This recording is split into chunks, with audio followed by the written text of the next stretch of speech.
Now, I will have to say that one thing that I'm truly looking forward to seeing in Star Wars Episode 9 has all to do with exactly how J.J. Abrams is going to treat the character of Kylo Ren and what path he will be taking the character down towards in this movie. This is Mike Zero. If you guys are new to the channel, do make sure to subscribe to see future Star Wars content.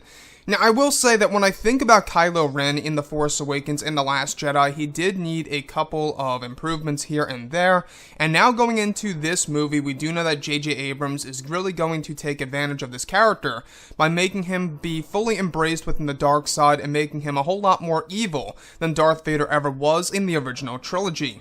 Now, these past couple of weeks or so, we've been learning a whole lot more about this film when it comes to some of the set leaks, the set designs, the concept art, and storyboard descriptions, etc. One of which has all to do with Kylo Ren / Ben Solo, and a specific scene that is set to shock a lot of fans around the world. Now, it's described that Adam Driver finished a sequence in which he was acting in front of a burning tower, over a dozen extras, many of which were dressed in Jedi robes. It's described that Driver was also dressed in dark Jedi robes, similar to Anakin Skywalker's in Episode 3, Revenge of the Sith. It's described to be a very intense scene that will show how evil Kylo can be. One scene involved Kylo Ren throwing a blue lightsaber at one of the extras like a boomerang that was attached to wirework that came back to Adam Driver.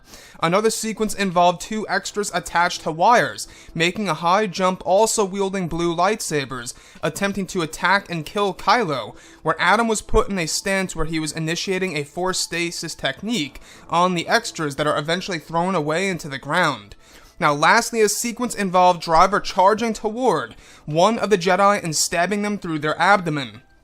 So I want to go over a couple of parts about this and as to why I'm so excited about this sequence. Now, this is obviously an extension of what we did not see in The Last Jedi. So in The Last Jedi, we got to see a little glimpse of the destruction of Luke's new generation of Jedi and his Jedi temple. We got to see the aftermath, basically, right?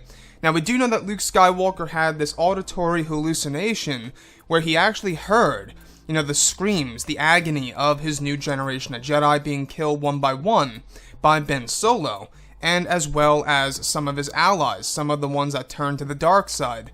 So, with that being said, this is most definitely a visual way of showing us, exactly what Ben Solo did to Luke's new generation of Jedi. Now, first things first, what I want to go over is the new outfit of Ben Solo / of course, Kylo Ren. Now, Ben Solo so far, we've only seen him in the white outfit in The Last Jedi's flashback. However, in this description, it's described that he's wearing these dark Jedi robes, very similar like Anakin Skywalker's in Revenge of the Sith. Again, this is great. This is honestly a great way to symbolize that this is actually Ben Solo turning into Kylo Ren and embracing the dark side of the Force and pretty much, taking his place in this world, doing what he has to do in order to move forward. So, with that being said, this whole entire sequence of Adam Driver using the blue lightsaber and chucking it like a boomerang, where it's attached to wirework that eventually comes back to him, killing some of the other Jedi, the other extras acting the parts, it sounds like it really is going to be quite a prequel-ish type of sequence, where it's going to be very fast-paced. The choreography is going to include a lot of these different fast-paced moves that we all see in episodes 1 through 3. So, the next thing that I do want to go over that really does catch my eye is how there is a sequence in which another sequence involved two extras attached to wires making a high jump.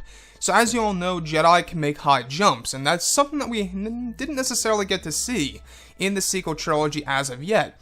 So in this sequence, we're actually going to be able to see that, where Jedi are able to make these high jumps high in the air and going up against their opponent, that of course in this situation being Kylo Ren / Ben Solo, where Ben actually uses the Force in order to use the technique called force stasis, which is basically force freeze. Imagine two bodies in mid-air just frozen, sitting there, not being able to move, where Adam Driver eventually pushes them away into the ground where the wirework for the extras does the job.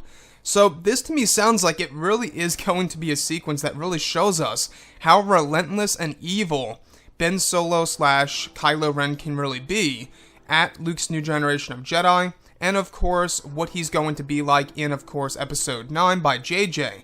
And we do know that JJ wants to create a Kylo that we have never seen before on the big screen in order for us to feel intimidated.